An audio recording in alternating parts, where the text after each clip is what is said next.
Welcome to the Level 1 Lounge, where we give our uneducated takes on anything and everything gaming. As always, I am joined by my two awesome co-hosts, Agent Maverick 86 and Irish Bandit Rob. So, I forgot to introduce myself last week. yeah, hey, you know what? That's totally all right. You know, we'll cover you this week. So, absolutely, Irish Bandit Rob is also here. So we've got a fun one here for you guys. We got a lot of news to talk about. So everyone, pick up your controllers. Let's power on. But first, as always, we always go through a burning question for the week. And this week's question I got to pick out this time around. So our question this week is, what is your favorite voice actor or voice actress in video games? So, Irish Bandit Rob, let's start with you. Who is your favorite voice actor or actress? Can I guess? I know who you're expecting. I know who you're expecting. I'm gonna blow your mind. So I'm gonna say no. I adore her. I think she's fantastic. We're talking about Brianna White, voice of Aerith in Remake, Rebirth, and Crisis Core Reunion. She's great. She did a fantastic job as Aerith in Rebirth. If you watched Ryder's stream, did a phenomenal job.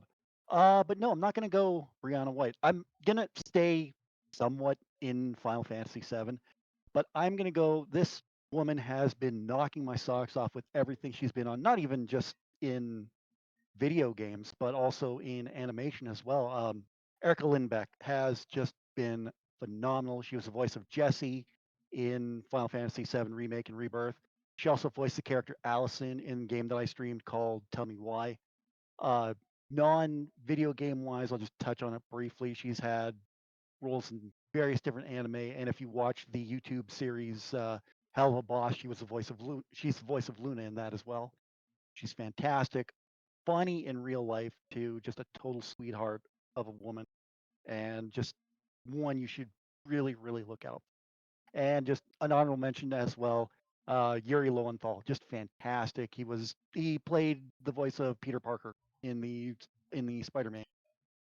So, and he was also the voice of Johnny in Rebirth and Remake as well. Oh, Yeah. That's awesome. Actually, I didn't even know that. I didn't put that together. That's interesting. But yeah, Erica Lindbeck, fantastic voice actress. Awesome. Agent Maverick, how about you? Who is your favorite voice actor or voice actress? So I've got two favorite voice actors, but I do want to give an honorable mention to one. I don't want to go too much into depth with it because, Ryder, you're going to be playing this game fairly quick. I know. I did pick up God of War Ragnarok for you, I apologize if I butcher this name, but Danielle Basucci, she voices Freya in God of War and God of War Ragnarok. How she did not win any nominations for the Game Awards that year, beyond me. Ryder, you're going to see it firsthand. One of the best performances I have ever seen. That's my honorable mention. But we cannot talk voice actors in video games without these two, Troy Baker and Nolan North. How did I we was thinking not Nolan North myself. discuss this? Nolan North is probably the tippy top for me. Nathan Drake, he voiced Deadpool in the Deadpool game a few years ago as well. This guy voiced the Penguin in the Arkham series. Fantastic voice actor. We all know him. We all love him. I am kicking myself for missing the opportunity of meeting him last year at the Regina Comic Expo. I just didn't have the opportunity with work the way that it was at the time. Troy Baker, we all know him and love him from The Last of Us, and he's also had a few roles in the Arkham series. And both of these guys, much more. They've both have had voice roles in Justice League cartoon series. Like, these guys are in everything. So they are at the very tippy top. Nolan North probably squeaks by Troy Baker just a little bit in my books, but that's because I'm a sucker for the Uncharted series, I'm going to have to say. Fair. No, that's very fair too. Great choices though. Yeah, absolutely love Troy Baker. For me, same thing. I've got two that are on my list. One of which I'll give the honorable mention to. Neither of which have anything to do with Final Fantasy, oddly enough. But I know Rob's known me for many years, so he kind of knows where I'm going to go with these two particular names. For the honorable mention, one of my favorite series of games to play was The Elder Scrolls. He is also the ring PA announcer for the Washington Capitals NHL team. And who I'm talking about there for the honorable mention is Wes Johnson. Who voiced Sheogorath, the Daedric Prince of Madness. Yeah, and he's done a couple of things. He's got a couple of cameo voices in Starfield as well. I think he did the voice of the character Ron Hope from Hope Industries. So I'm not sure how far. I can't remember if Mav, if you've played through Starfield or not. I tried. Unpopular take. I hated it. No, that's fair. Yeah, you weren't the only one, so it's not that unpopular, really. But yeah, so like I said. Yeah. Anyway, sorry, didn't mean to interrupt. Yeah, it's I hated it. I tried about 3 hours of it, but I mean, even my face is tired. Yeah.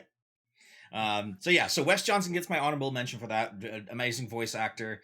He's also done a lot of acting on TV in the past. But like I said, no, his most famous stuff is going to be Sheogorath, plus a couple other voices, as well as being the Washington Capitals PA announcer. But my actual number one favorite voice actor has to go to a guy who has probably the most recognizable voice in anything to do with Star Wars video games and Star Wars animation, that being Stephen Bloom.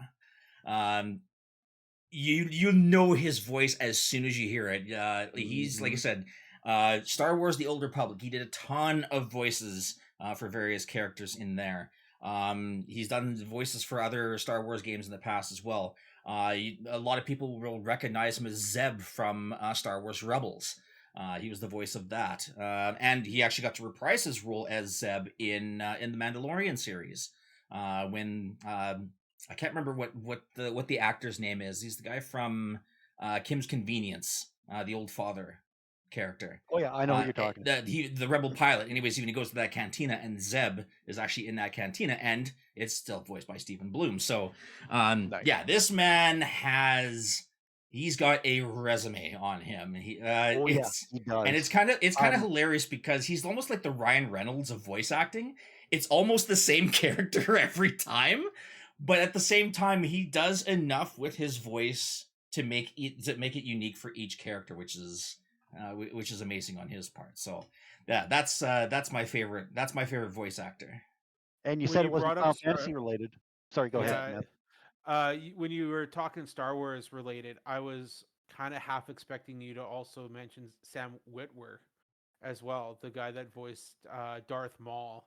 Yeah, he's been in a lot connected to. It's a good mention. Absolutely a good mention. He's got that one famous line that will resonate in every Star Wars fan's heart. But Irishman, what were you gonna say there? I was saying, you say it's not Final Fantasy related, but Stephen Bloom, the original voice of Vincent Valentine. Ah, okay. From which was that from Rebirth? Advent Children. Oh, Advent Children. Okay, yeah. Okay. And yeah, I'll have to. Yeah. Oh shoot. You know what? Yeah, you're right about that. I totally forgot about those. I'll have to rewatch Big fan of his too. Again. Yeah. Big fan of his too. Cowboy Bebop all the way. Like I said, he's got an extensive resume, so that's why he's one of my favorites. All right, so we've gotten our favorite voice actors and voice actresses out of the way. So now that we've got everything all warmed up, it's time to hit level 1. So we've got another week chock full of news for you guys here before we start dipping into showcase weeks and weekends that are all coming up here. So to start off with, our first article of the day has to do with Nintendo. So Nintendo buys Switch port studio Shiver Entertainment from Embracer Group. So Nintendo has purchased a Florida-based studio from Embracer Group for an undisclosed fee. Shiver was formed in 2012 and is known for porting AAA releases such as Hogwarts Legacy and Mortal Kombat 1 to the Nintendo Switch. Nintendo says that it aims to secure high-level resources for porting and developing software titles through the acquisition. The deal will see Shiver become a wholly owned subsidiary of Nintendo, which has agreed to buy 100% of the studio's outstanding shares. And to quote from this article is, going forward, even after it becomes a part of the Nintendo group, Shiver's focus will remain the same, continuing commissions that port and develop software for multiple platforms, including Nintendo Switch. So, Mav, Rob, thoughts on Nintendo acquiring Shiver Entertainment from the Embracer Group? Maybe it's I hope just they. my jaded self. Oh, No, Rob, please go ahead. Please go for it. maybe it's my jaded self, but for the past 2 months of us doing this podcast, how many times we've heard a developer or a company like Microsoft buys a studio and then shuts it down. My, maybe it's my jaded self, but I'm asking myself, how long is it going to be before Nintendo shuts them down too? Like, am I being cynical or am I being correct here? I think you're cynical with a just cause. Yeah, that's kind of what I was going to say too. But my thought is I hope they drop more money into this company because they're mentioning ports of Hogwarts Legacy, and Mortal Kombat 1. Those ports were brutal. They were not polished. They were ugly. Super ugly. And I'm worried about that purchase. I think considering what you're discussing, it's definitely a possibility.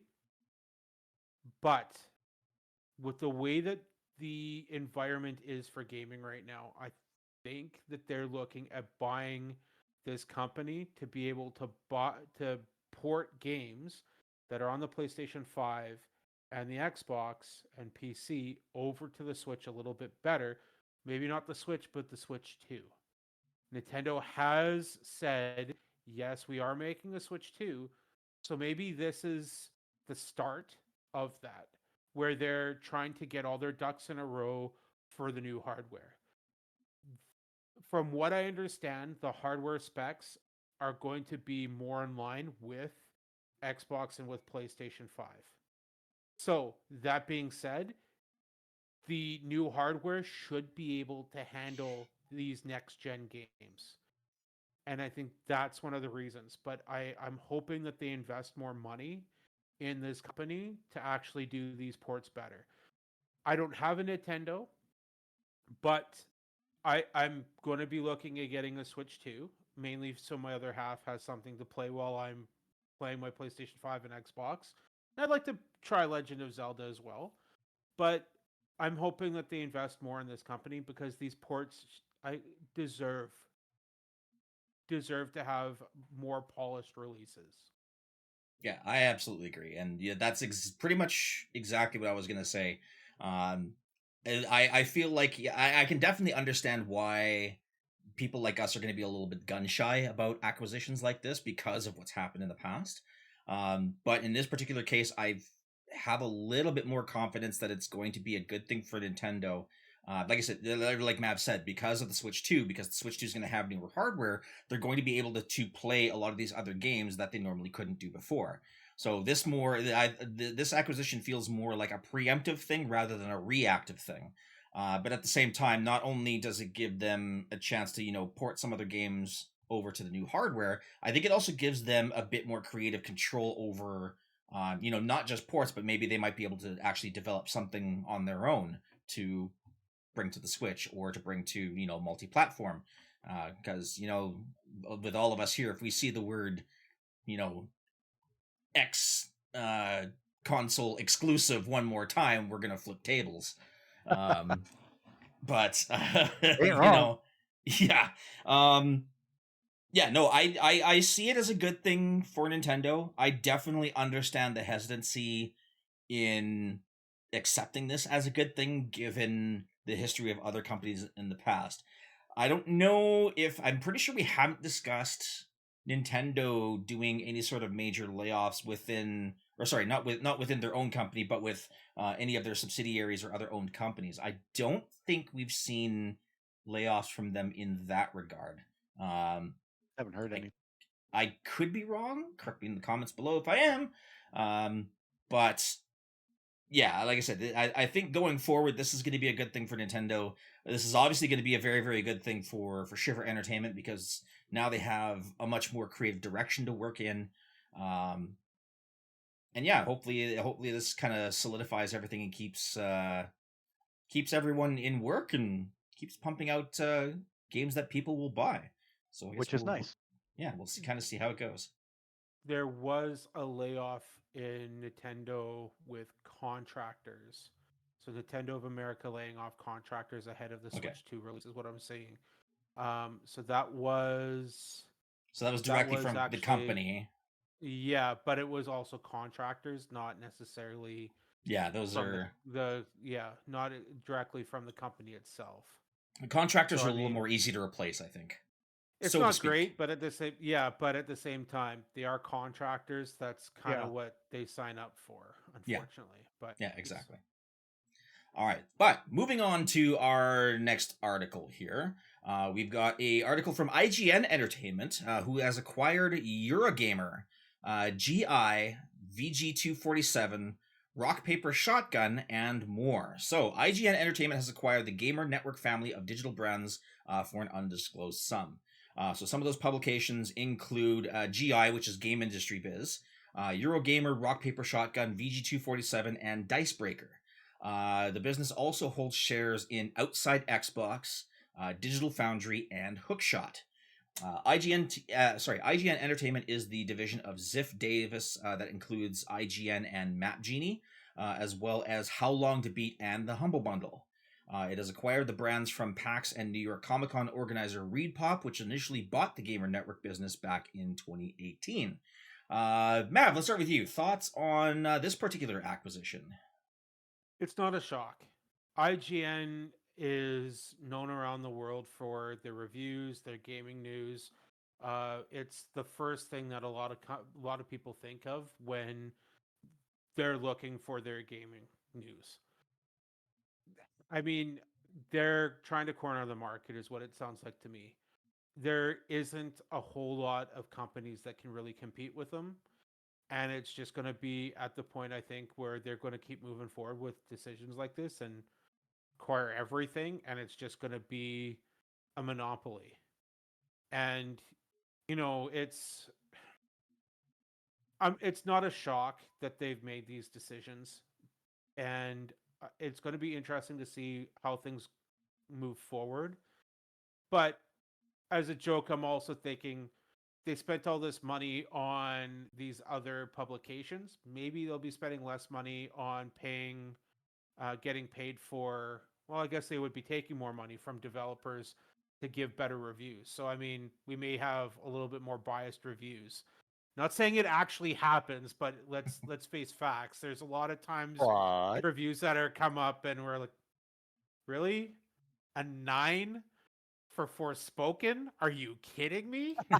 I mean, that's an extreme example, but I'm worried about the biased reaction, and I think people like us and where I'm trying to do reviews as well to try to be a little less biased with games need to step up a little bit more and just take it with a grain of salt that they have their views, and which is fine, but it's going to be basically all from one source. And I'm on the belief of you need to have multiple sources to understand what's actually going on. So I feel like this is going to make the reviews and the news a little bit lopsided, is what my concern is. Yeah, I can understand that. I feel like in terms of the acquisitions here, it almost feels like they're almost kind of just putting everything into one umbrella to kind of specialize them. So like say for example, you have like Outside Xbox, you're going to focus on this section of Xbox news. Digital Foundry, you're going to focus on this section of PlayStation news. Rock Paper Shotgun, you're going to focus on first-person shooters and strategy games, and so on and so forth. I mean, that to me, that's kind of what it looks like. It looks more like just kind of taking everybody's news and kind of fine-tuning it more so that everyone kind of has their own specialized role within the news industry. Again, I could very well be wrong on that. I don't know. I'm just an IT guy. What I play games. What do I know, really? Irish Spider Rob, you got any thoughts on that? Um, I share your guys' thoughts. Wait and see, I guess. And hey, come to us for unbiased news. Yeah.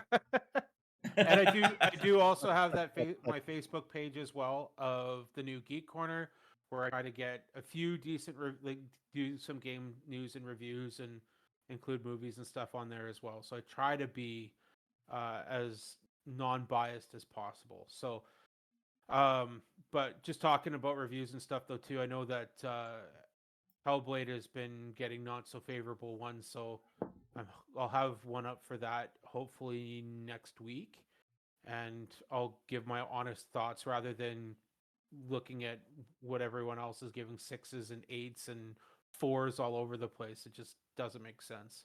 Yeah. And in breaking news, IGN Entertainment has just acquired the new Geek Corner for an undisclosed sum. Yes, I'm rich. Bye, suckers. Deuces, I'm out of here. All right. All right, moving on to the next article here. So next article is going to circle around Activision. I know I can hear the boos in the crowd already. Activision has started Elsewhere Entertainment, a new gaming studio set in Poland. So the new gaming studios is going to be built in Warsaw, Poland. The new studio team is already hard at work with creating a new narrative-based game. It's an internal studio that's owned by Activision Blizzard and is now part of the Xbox brand. The new games will not be Call of Duty focused, which, not surprising, Call of Duty is probably going to be in the hands of Infinity Ward, Treyarch, Sledgehammer. Those are going to be your main three, probably going forward until who knows when. And this, of course, is all after Microsoft shut down 3 studios 2 weeks ago. So we all know and love Activision, and I say that word very loosely. With the purest of sarcasm. Yes, exactly. It's great that we are seeing new studios opened up. This is kind of one of the things that I was hoping to see happen, especially after the wave after wave after wave of all the layoffs that we saw, is having all the, this big pool of developers, programmers, artists, what have you, being able to basically find work again in their particular, what's the word I'm looking for? Not so much field specialization. There's another word for it. I'll think of it later. I'll probably be like 3:30 in the morning. I'll bolt out of bed when I realize what the name is. Wake up and wife. Yeah, exactly. Like, dude, it's 2:00 in the morning. I'm not going to get up for another 2 hours. Piss off. Yeah.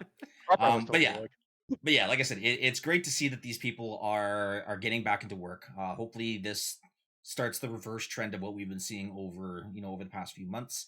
And yeah, hopefully we see more of these studios start breathing new life back into the world of video games. Because I know I've said it before. I'm pretty sure the other guys have said it before too. This year feels very, very light in terms of video games to get excited about for releases. The lists are still pretty long. There's lots of indie games that are on the list. But yeah, the number of titles to be excited about has been a little lacking. For me, the number of titles ended in February. Yeah. For a lot of people. I'm sorry, but anyways, yeah. So, new narrative-based game. What does that mean to you guys? Rob, let's start with you. Probably means a new story-based game, a new IP. They're not gonna dip from something from the past, but they'll come up with something new. I'm all for it. I like new things. Matt, what do you got? So, Activision, I've got kind of a mixed feeling about it, like most of you do. The Call of Duty is kind of their bread and butter, but I have enjoyed a good chunk of their games. Mm-hmm. So I am excited to see what direction they are going. I'm glad it's not Call of Duty, and I think one of the reasons why the article that I found the details on was highlighting that it's not going to be Call of Duty based. It's for the simple fact, just to go over of, we have this new developer. We're going to use them to push out more Call of Duty games so that you can expand the life cycle or the development cycle for these games. Because if you had 4 developers for Call of Duty, then you have a 4-year cycle rather than a 3-year cycle because people expect it every year. Phil Spencer said that he doesn't want to do a Call of Duty every single year. Kind of lied to us last year, I think. But they weren't in control. Activision still made that decision to release it. I'd be fine with a break from Call of Duty for a couple years, to be honest. Yeah. Not that I hate the series, I do enjoy it, but it needs more time in the oven for a lot of these games, and we need more than 10 minutes worth of story. Uh, and 10 minutes, that's um, being generous. yeah, but I'm excited to see what direction it's going to go. I'm also wondering if they're going to hold up to their end of the deal, which is having it be multi-platform. So we'll see what happens. I'm optimistic about it, and I got a feeling that it may be more geared towards like fantasy RPG is kind of what I'm expecting to kind of hear. That That would be would be cool. nice, actually. So I'm going to be optimistic, but still slightly skeptical. So Yeah. let's see what we're not going to see the outcome of this for a few years because as we said, we got to let these games cook. And I'm hoping that it's something new and exciting because I feel that even the last few years we've gotten more sequels than anything. There hasn't been a whole lot for brand new IPs either. Yeah. I mean, played two brand new IPs so far this year, Stellar Blade and Rise of the Ronin. But outside of that, there isn't really much else out there for new IPs. Yeah, that's true. Like, yeah, we got another Final Fantasy. We're getting another Star Wars. We're getting another Assassin's Creed. We're getting another Call of Duty. Yeah, no, that list goes on and on. But yeah, no, I agree. I mean, hopefully it is a new fantasy RPG. I know we do have the ARPG with Diablo 4, which has seen a bit of a resurgence in players as well with the new season. But yeah, having more new IPs, I think at this stage is very sorely needed. We need new things to get excited about. I mean, we can get excited about titles that we've already seen, get sequels or remasters or what have you, but that can only carry you so far before eventually it goes, well, we're doing this again. See Assassin's Creed, for example. But at the same time, this new Assassin's Creed actually might get a few more eyes on it. But I digress. So we are going to move on to the next article. This is one I've been looking forward to talking about. So Baldur's Gate 3 developer Larian Studios is opening new doors in Warsaw to help share the load of not one, but two very ambitious RPGs in development. So Baldur's Gate developer Larian Studios has opened a new development studio in Warsaw, Poland. So who knows whether or not they're going to be working alongside Activision. I doubt it, though. There was a recent post on X or Twitter, whatever you happen to call it, with two very ambitious RPGs now starting development. What better way to see our visions realized than by growing the team and opening a seventh studio in the heart of Poland's lively gaming scene? Now, for those of you who don't know, Poland is actually a hotbed of video game developers. One of the probably the biggest ones that you'll find in Poland is CD Projekt Red, who are the developers for The Witcher, for Cyberpunk, things like that. So to see, and again, this is good news. More studios are opening up. We're having all of these laid off developers, artists, and what have you, finding new work, finding new homes, and hopefully finding new, almost like a renewed sense of passion for what they do. There was another post that was also found saying that we also have studios in Malaysia, we have them in Europe, we have our Canadian studios, so we can basically pass on work. That means if somebody in Europe made a feature, by the next day they'll know if it worked or not because it went through QA or vice versa. According to the studio's website, it currently has over 300 developers working around the world, a number that's set only to grow, especially with a new studio opening its doors. So, let's start with Mav. Your thoughts on Larian Studios' new studio in Warsaw? I'm excited. Very, very, very, very excited. The reason being is think about how much Baldur's Gate took off and how we all loved it. And I'm going to say this, Polish developers, they have such a creative imagination that it's going to be super interesting to see what happens with this as well.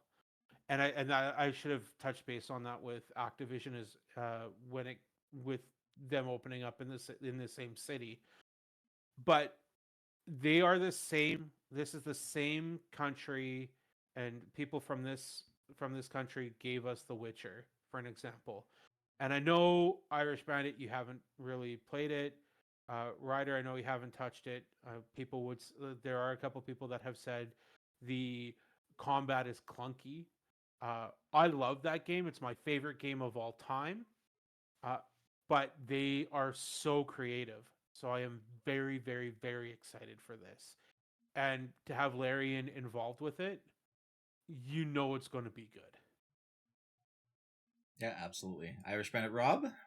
I think, like you said, I think this is a good thing after hearing about so many game development studios being shut down. It's good to hear that some are actually opening up. So good all around. Maybe some people who got laid off can get jobs. All right, so with that good news, we are going to go to one small little piece of bad news, I guess, if you kind of want to call it that. There was a news article that has been circulating recently regarding Assassin's Creed Shadows. Apparently, there's been a lot of backlash over its main protagonist character being of African American descent. Or African descent, Actually, I guess, in this particular African, yeah, in this case, just African descent. Sorry, I'm so used to Yeah. saying African American that, Yeah. but yes, but the main protagonist being of African descent has caused a lot of backlash within the gaming community for reasons I don't even know if I really want to get into the details of why that is, but I can touch base on it a little bit. I just want to say something quickly before Mav says Yep. something. Tell me you're an uneducated racist without telling me you're an uneducated racist, because I know this story. Yeah. So here's the thing. I get it. I understand to a certain point that there's people that are on two different camps for why they're angry. That somebody that's African is overtaking the opportunity for somebody of Japanese descent to be in that role. They're also upset that they feel that Ubisoft is shoehorning somebody that is of African descent into a role like that for diversity. That particular person was did actually exist.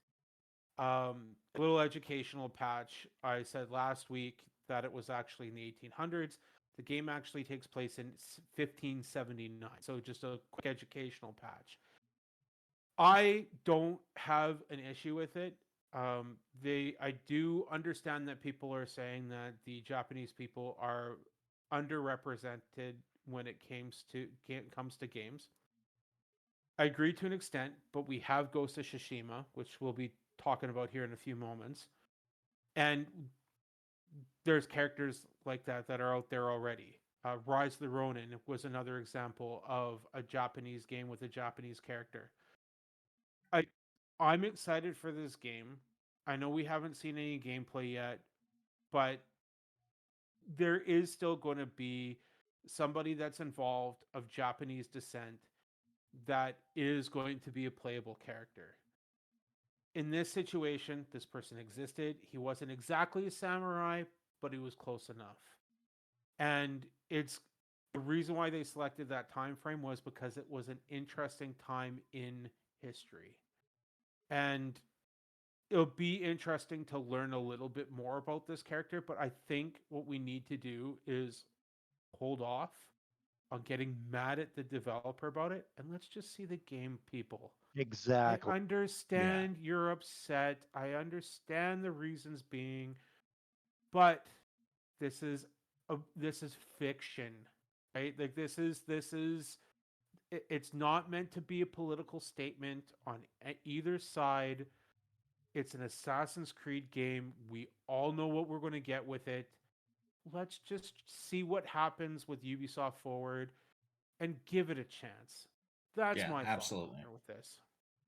And I think 100%. another talking point too is that the Shinobi character, if I'm not mistaken, is also female, which again has been not as big of a talking point, um, but it has been a little bit of a talking point on social media as well. Not to the extent of of the main protagonist, but um, I know that in history, Shinobi characters or Shinobi uh, in history itself have been very, very predominantly male. Um, you but typically not don't exclusively male. not exclusively. Not exclusively male. So there is a little bit of lore accuracy for this one, in regards to that, and obviously there's a little bit of lore accuracy with having an African based character as the main protagonist here too. Yeah, I 100% agree. Let's just let the game happen. Let's worry about the gameplay. Let's worry about the storyline. Take your politics and just crumple, yeet. Just let's get him out of Pick here. up the controller, put your politics away. Enjoy the exactly. games. 100%. Exactly. 100%. So, with that being said, we can move back into some good news. And speaking of Ghost of Tsushima, the PC release has actually been selling very, very well. It has been released on Steam as of May 16th, I believe was the release date for it. Right now, if you're kind of looking at the numbers, this screenshot was taken probably a few days ago. Not exactly sure when, but it was showing a concurrent player value of just over 38,000 players playing at that moment in time, with a 24-hour peak player count of just a little over 77,000. This has been basically the second best PlayStation game release behind Helldivers 2. Helldivers 2 had a concurrent player count of 29,000, but a 24-hour peak of just under 99,000. So this kind of solidifies that what we've been saying on the pod for months: games need to be multi-platform. Console exclusivity needs to be a thing of the past, and the proof is literally in the pudding right here. Sony has yet to actually release any official sales data, although they do suggest that the publisher has another big PC hit on its hands. This success is now actually causing a discussion within ShiftUp to review options to bring Stellar Blade to PC as well. So, Do it. Do it. yeah, Yes. absolutely do it. I know Mav's gonna talk about Stellar Blade here in a moment. He's already mentioned it a few times. I've heard him mention it a few times in the past as well. But yeah, absolutely. Exclusivity is going. Hopefully, like I said, with these kinds of numbers, seeing this kind of proof that sales numbers will continue to increase without the exclusivity clauses in them. I hope this is the death knell for exclusivity going forward. We'll probably still see the odd ones here and there, especially for like the brand exclusives, like a Microsoft brand or a Sony brand type of game. You're probably still going to see exclusivity there.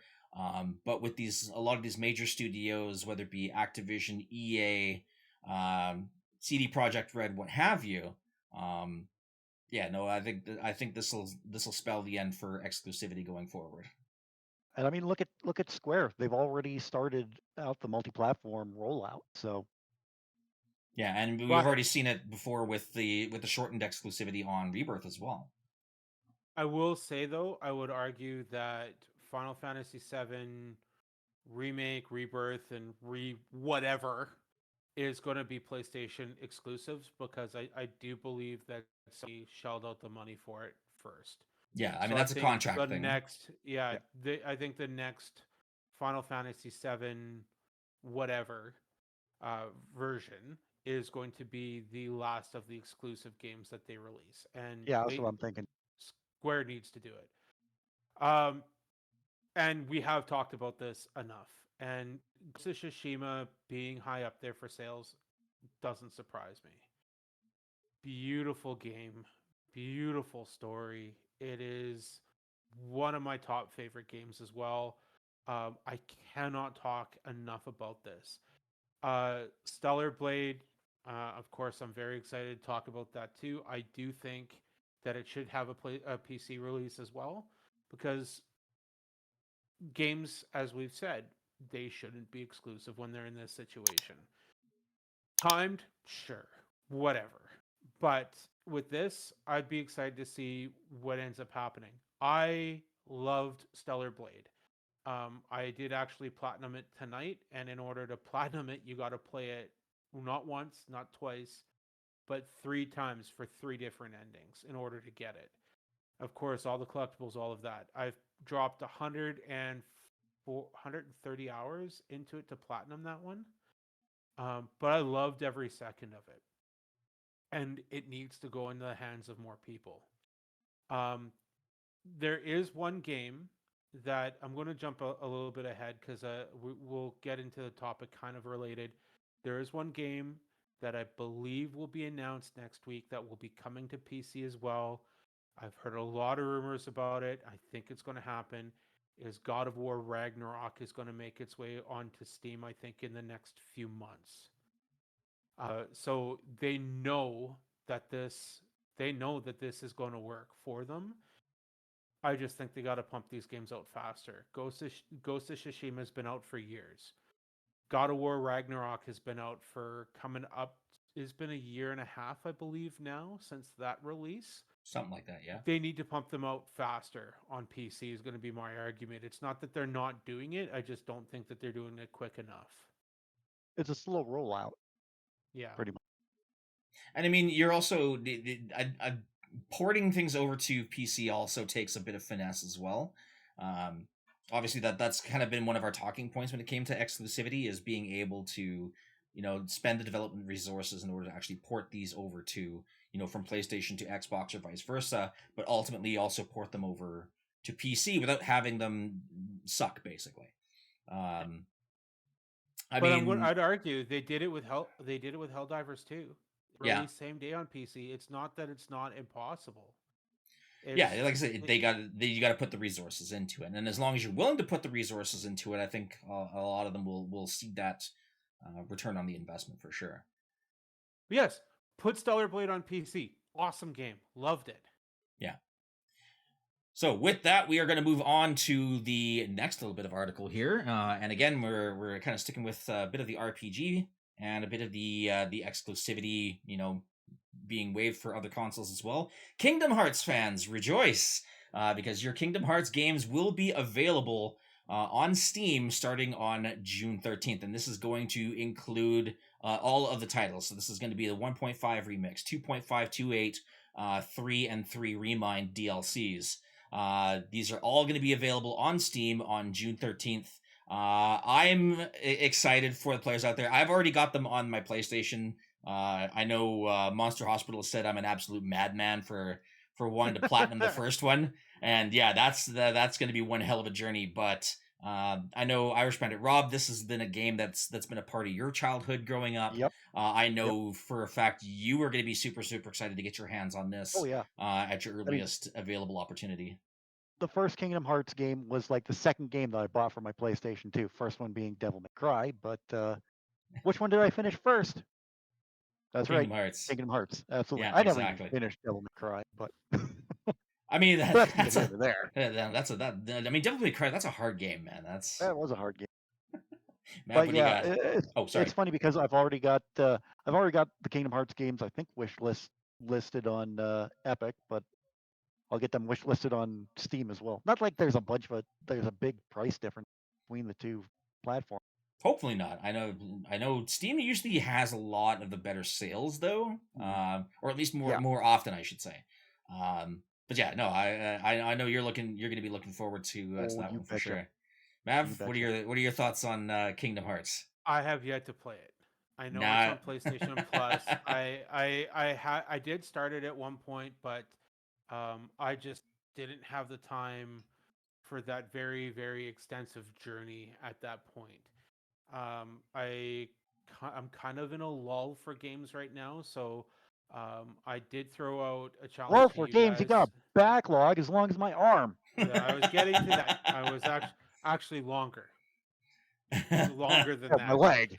But I do have some time to start working on my backlog a little bit. So, and we did actually discuss the opportunity for me to play some other games that were on that backlog. Anyways, we'll get to that another point. But I do need to give Kingdom Hearts a try. I'm excited that it's going to be released onto Steam for players to have the opportunity because, again, we've said it again, I've said it before. It's going to be great that it's not going to be exclusive to just consoles anymore. I have a funny story when it comes to Kingdom Hearts that I'll share. So I had a friend that moved here from New Brunswick, I believe is where he was from, New Brunswick or Nova Scotia. And he, we were pretty young. We were in our early 20s. He came over, didn't have much for education yet, and just picked up a job until he could, just to pay the bills. He was just working at McDonald's. He thought all the bills were paid, and they weren't, but he thought they were covered. So he went to EB Games at the time, and he picked up a brand new PlayStation 2 Slim and Kingdom Hearts 1 and 2. Dropped his whole paycheck on a new system and game. No. Came home and said, "Hey, I got a PlayStation 2 and Kingdom Hearts," and he got it all set up and he was really excited. Like, that's great. We have a house. Where's the money for energy and power and water? Oh. Oh no. We have to pay for those? Yeah, we have to pay for those. Oh. Yeah, it's not So like then he did apartment living. calculations. So, spent all his money spent all of his paycheck on it. We told him, you have to pay energy, water, power. Completely shell-shocked with this. He went through what he had left. He ended up getting the money for his bills, but it left him with $5 for 2 weeks.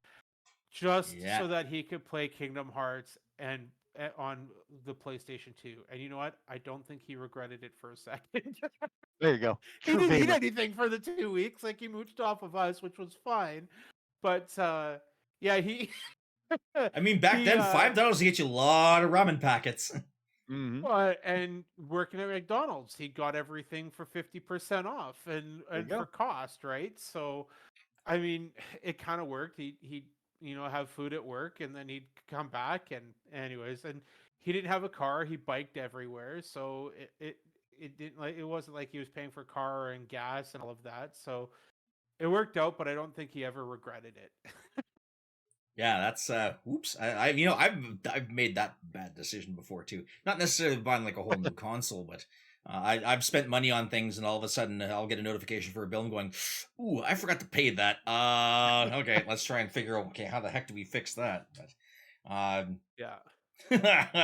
Damn, that's that's story. that's a rough way to live for a couple of weeks. Yeah. But I mean that speaks what to I bachelor think of living. when I think of Kingdom. Yeah, that's what I think of when I think of Kingdom Hearts. Is that situation, like, it was worth it for him. He absolutely loved it. So it keeps getting me thinking, I should give it a shot. But as Rob said, that list of games on my backlog is extensive. And the ones I think I'm going to pick off over the next few weeks is going to be Kingdom Hearts. I think I'm going to pick off RoboCop and Red Dead Redemption 2. Yeah. Speaking of which, that's going to be available on PS Plus here right away too. So I don't know. I've been kind of eyeballing that one. I've seen a lot of people talking about it, and giving it rave reviews. Were you going to say a lot of kids? No. That's okay. I'm a kid enough for you. I can. Yeah, pretty much. We're all kid at hearts, kids at heart. Exactly. I was going to say you two are kids compared to me. Internally, though, that's true. Yeah. True. All right, moving on. We're going to go to our last article of the evening, although this is going to have a bit of a kind of like a group Q&A at the end of it here. So, Summer Games Fest is right around the corner here, as we all know. Summer Games Fest is occurring on Friday, June 7th, which is occurring at 10 p.m. GMT for us here in Saskatchewan. I believe that translates to 4 p.m. our time. the big thing that's being talked about right now is 2K Games. The 2K Games studio is planning to reveal the next iteration of one of their biggest and most beloved franchises at Summer Games Fest. So, what games do you predict that we are going to see? We'll start off with our 2K prediction, and then we'll kind of branch off into other games of what we think we're going to see here. So let's start with Maverick. You're kind of looks like you're chomping at the bit here to guess. I'm trying to remember if they were the ones that did Game Day or not. Game Day, is like what I'm NFL trying Game to Day. remember. Yeah, Oh man, that's a title I haven't heard in forever. yeah, because But is that one of their biggest though? I don't even know if they were the ones that did it, to be honest. But I don't know. I would love to see some kind of competition with EA when it came down to it. Because I gotta tell you, I it's hard to disagree with Angry Joe every time that he brings up and starts screaming about Madden and just rinse and repeat. So I'm, and it was actually Red Zone, so no, it wasn't 2K. I have no idea what they're going to release or what they're going to announce. I do have a long list of predictions that I'll tell you guys here in a little bit, but I have no idea what to really expect with 2K. I'm excited to see though. Yeah, Rob, you got any thoughts on that? I have no clue. Next iteration of the BioShock series. Yeah, that was on the list. Who that knows? would be a fun one to see. That I mean, BioShock. I mean, when was the last? How long has it been since BioShock Infinite came out? Oh. I mean, that's been quite some time. I can the Google machine. BioShock would be a good one, honestly. I think that would be a fantastic game to see get a new installation for in this side. 2013, by the way, March 2013. Okay, so it's been over 10 years. Wow, yeah. So it's been 11 years since the last BioShock game.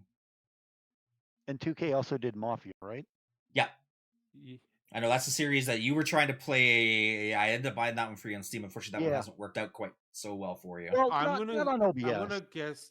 I'm gonna guess BioShock then, because I do remember seeing a couple articles that BioShock was up there.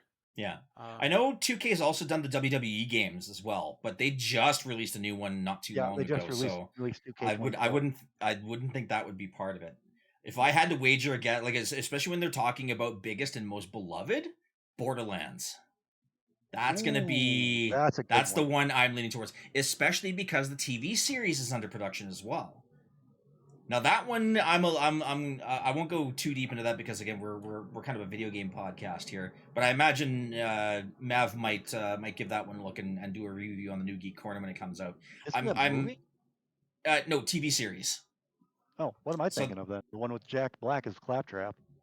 Yeah, no, that's Borderlands. Yeah, that's a movie. Borderlands. Is it a movie? I thought it was a series. That is a movie, and that's going to theaters. Yep. Yeah. Oh, okay. Gotcha. Okay. I might have misread something then, but either way, you're thinking of Fallout. Yeah, that's entirely possible. Which I still haven't had a chance to watch, by the way. I had to finish that too, and Twisted Metal. But yeah, Borderlands is kind of going to be what I'm leaning towards. There could be a lot of things. Like if you take a look at the list of what they've got, they do have quite a bit. They're also responsible for the most recent Civilization games. So that could be an interesting one if they decide to release a new one from that. Maybe it is Borderlands with the movie coming out. Yeah, I mean that's kind of what I was thinking, is that with the movie coming out, maybe a sequel to Tiny Tina's. I don't think so. I think that game was meant to be a standalone. I mean that you could do it either way. I mean if it's another standalone game. I mean, each of the Borderland... Oh, no, actually, technically, all the Borderland games kind of tied back into one another with previous characters. What's another one? They've also done XCOM as well. And I know, Rob, you've seen me play that one on stream. That's kind of like that alien shoot-'em-up RTS type of game. A really fun game, too, by the way. It's great. It's great that I get to have my community kind of join me in those games, and I get to actually name the characters after the people in my community. I remember that. Yeah. I think you only died like once or twice too. I think so. So yeah, so like, it's yeah, it could be Bioshock, Mafia, and Borderlands are probably the three biggest ones that I think would be likely to get announced. But yeah, we'll have to wait and see for Summer Games Fest when it comes up. But that being said, now that we kind of gotten the 2K one out of the way, what other games are we expecting to see? I'll start with Rob first, just because Mav's already got his list. So. Oh Yeah, yeah, my list. I went through a bit mentally here before we started recording. But yeah, sorry, Rob, go ahead, please. Oh, no worries, because my list isn't too long, because I can't think of much that I'm looking. Well, not looking forward to. I'm just the kind of person who goes along with the ride. Basically, you could say I'll tune into something like a State of Play or Summer Game Fest, and if I see something that interests me, I'll react to it. Or if it's like a big franchise that I love, I'll I'll be really hyped for that one. So, wild off the wall prediction here, and it's not really just for Summer Game Fest, but if we look at like the whole rest of 2024, we're even going into the Game Awards because they do a lot of world premieres as well too. Wild off the wall, totally. I could be 100% wrong on this one, but by the end of the year, maybe, maybe we'll hear something about Final Fantasy 17. Like I said, completely maybe. Only other one I can think of is maybe Kingdom Hearts 4, with No. That one the is in Kingdom Hearts development, franchise so I could being, see yeah, that. it's in development, but we haven't really heard much since it was announced. So maybe with the other Kingdom Hearts games coming to Steam, we'll hear something more about it at Summer Game Fest. Other than that, Yeah, especially that's considering about it Summer for Games me. Fest takes place a week before Kingdom Hearts comes out on Steam. Yeah, It's almost like I almost think they tie those two in together, like saying, "Hey, here's a reminder: Kingdom Hearts is coming out on Steam on June 13th, and here's a new Kingdom Hearts game coming out later on," type of thing. yeah, So, exactly. And I go could. Yeah. back to what. Sorry. Oh, I was saying, going back to kind of what uh, you were saying. I forgot my train of thought. So you go ahead. Sorry. Oh, because I was just about to say, even they could just come out with Square Enix developing the next chapter of the Final Fantasy franchise, Final Fantasy 17, in development now, and everybody will go knucking futz. So Yeah. Yeah, that kind of actually kind of ties into one of my predictions that we saw last year or 2 years ago. I can't remember which, but I think we're finally going to see a little bit more of a snippet on Elder Scrolls 6 at Summer's Games Fest. Because we basically they just had like the wallpaper teaser. That's really all it was to it. Like there was nothing else to it. I Saying don't it think was I'm going to make a prediction. I don't think that's going to be at Summer Games Fest. I believe that's going to be at the Xbox Showcase. or both. Because I mean, Yeah. Elder Scrolls has always been a multi-platform thing. Multi-platform. Yeah. So I mean, like Yep. that. It could be either one really, or both. Like I said, um, Yeah. I know we're probably going to see a little bit. We're probably going to see like a gameplay trailer for Star Wars Outlaws. I don't doubt that for a second. The 2K games thing we've already seen. Just trying to think of what other game releases are coming out. We'll probably see a game trailer for Visions of Mana. We'll probably see a little I bit more on would that. predict a release date for Visions of Mana because Yeah, that's and supposed to that be too. out this Yeah. summer. So, and summer's right around the corner. I just thought of something. Maybe we'll hear something about the Wolverine game that Insomniac is making. I don't think so. Not yet. Oh, That because one's of not leaks. slated Maybe a until 20. snippet. I would say that one's not expected till 2026. I do not see anything until summer of next year. I mean, If you I've seen developers during Summer Game Fest saying this game in development not till 2026. So you're right, Yeah, we but could just see it like a splash screen for it or something. yeah. If you guys are all right, I can go through the predictions that I've got here Sure. real quick. Most of these we know that are coming out that are in development. So Max Payne is one that's getting a remake. So that one is I would like to see a little bit more on that.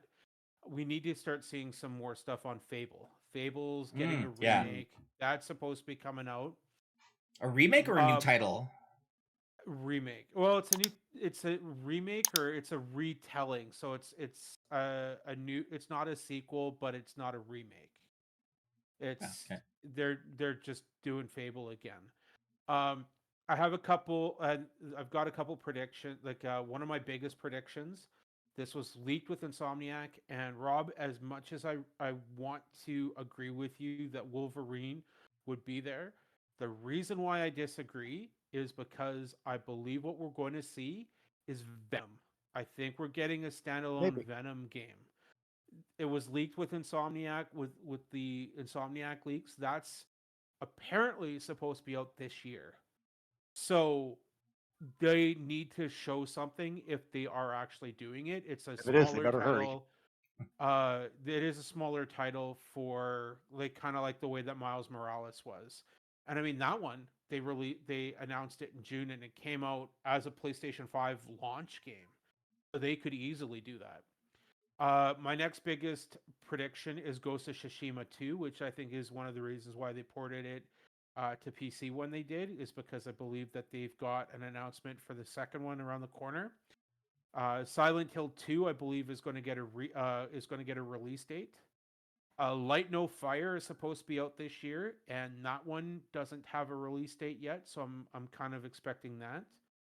We haven't seen gameplay on AC Shadows yet, so of course we're not going to go into that too in depth with that.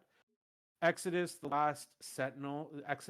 Last Sentinel are two other games I believe we'll probably see a little bit of gameplay on. Judas, it would be great to see. That's supposed to be slated for this year. There hasn't been a release date for that yet. Another big prediction, Tomb Raider. I believe we're getting another Tomb Raider game. They have said that it's happening. We've discussed it. Open world within India. I got a feeling we're going to hear some more information on that. We don't have a release date for Indiana Jones yet. I believe we're going to see that at the Xbox Yeah, showcase. that's one I forgot about too. Good call. Good call. South of Midnight. I want to see more on South of Midnight. It looks like it's supposed to be an indie game. It looks interesting to me. I'm excited to see what that one's going to be about. The other two, there's two games that they've said that one's they said is coming out. The other one they haven't announced yet. But the first one is going to be a Horizon remake, which I'm not on really. I don't know why they would do it. I'm hoping that they're going to do like an update or a patch the way that they did for Ghost of Tsushima. But Horizon Zero Dawn is supposed to get a PlayStation 5 version. The other one that I've been hearing rumors of that hasn't been confirmed, and I believe we may be seeing hopefully next week with a PlayStation showcase if they announce it. Sorry, state of play. Horizon Lego is my last prediction. I believe they're doing a Horizon Lego game. Lego's done Why everything not? else. Why not?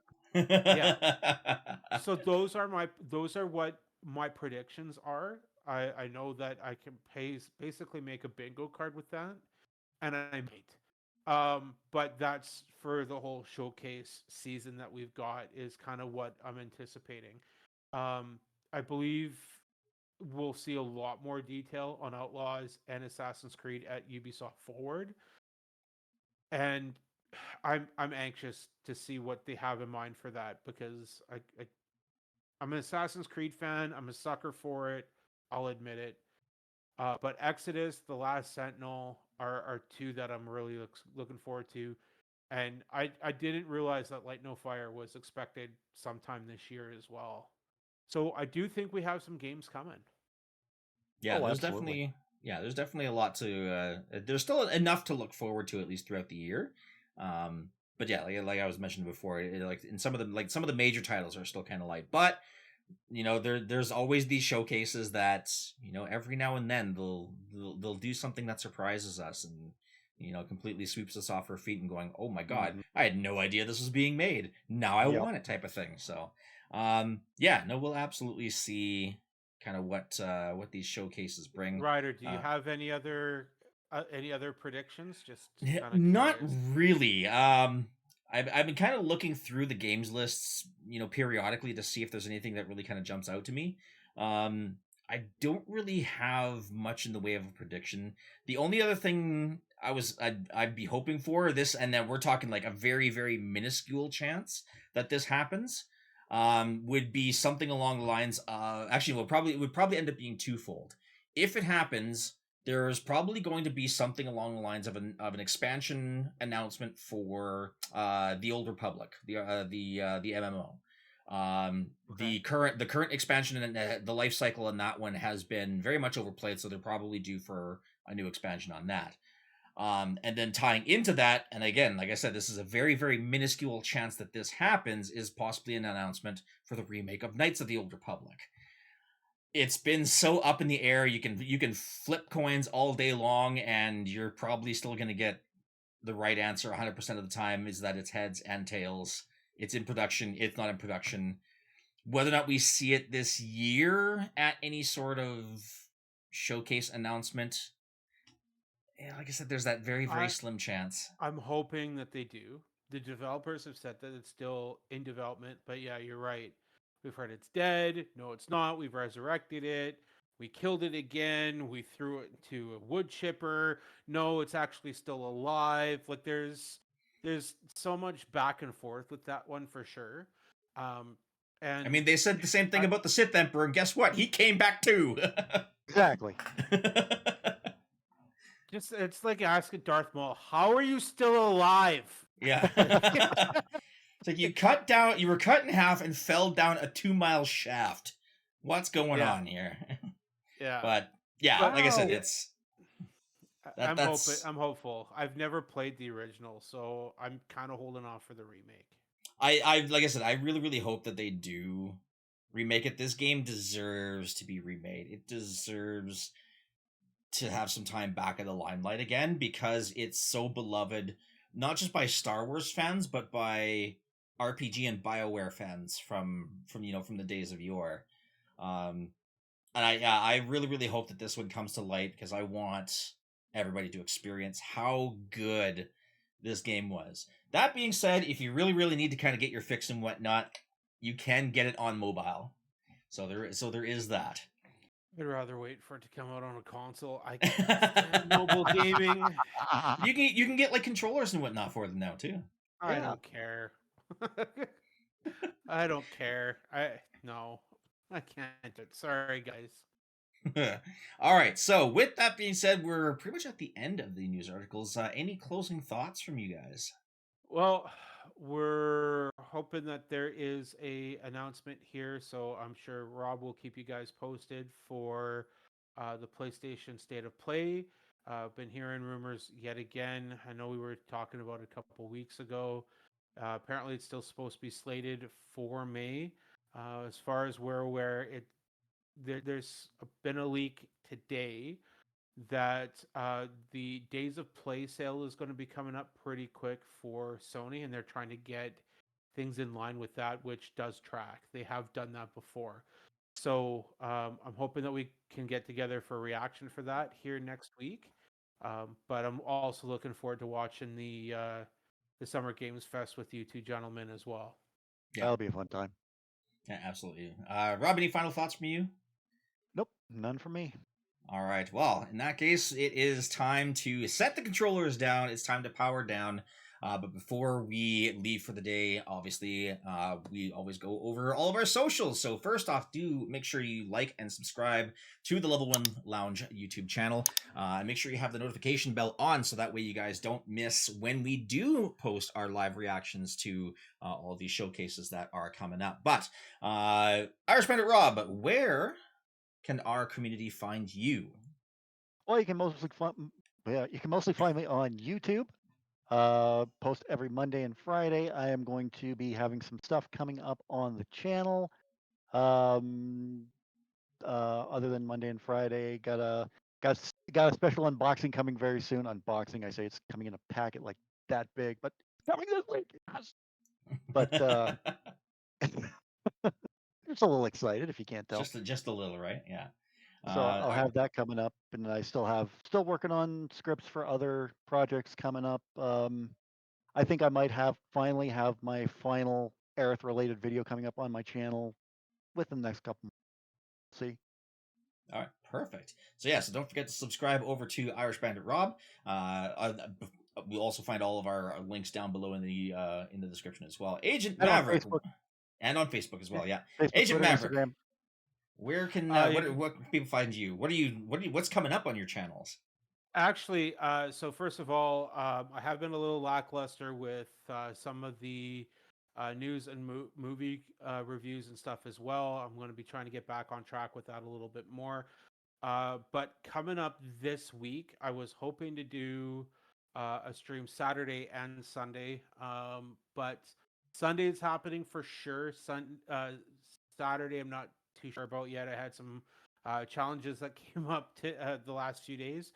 But I will be streaming Hellblade 2, and I want to do that one basically from start to finish on stream. So whenever I'm jumping into that, I will be streaming that. And then as well, I did actually throw a challenge to these two gentlemen on games that are outside of their comfort zone, and they have been stepping up and have picked games. I'm going to still do that myself, but I did want to maybe take a look at some games that I missed out on. So the games that these two gentlemen have picked is Yakuza and also Dead by Daylight. And I am going to be looking at streaming those as well. I'm going to apologize in advance about how I react to any comments that come through. I will be playing it on my Series X, and I find that a little bit harder to keep up with my chat in there. So I kind of have to have a second screen to be able to do that. When I'm focused on the TV, it's hard to see the chat. But I'm very, very excited to bring that content to you guys here in the very near future. But yeah, other than that, I will keep everyone posted on the new Geek Corner for any streams that I am going to be doing. Perfect. All right, and as for me, you guys can still catch me over on Twitch. This week is going to be a little bit different. Typically, I usually stream Tuesdays, Thursdays, and Sundays. This Thursday's stream is actually going to be moved to a Friday. I'm actually going to be partaking in the closed beta test for the upcoming game 33 Immortals. So I'm actually really, really excited to be able to play that. Hopefully, as long as the rules allow, I'll be able to stream it live. I haven't actually seen the actual closed beta contract in my email as of yet, but we'll kind of see how that goes. But yeah, 33 Immortals. Hopefully, as long as everything goes well, I'll be able to stream that. For people to kind of preview and see. There's lots of games that are coming up that I'm going to be playing here on my channel as well. I'm still finishing up Final Fantasy VII Rebirth. I've got Visions of Mana that's coming up here.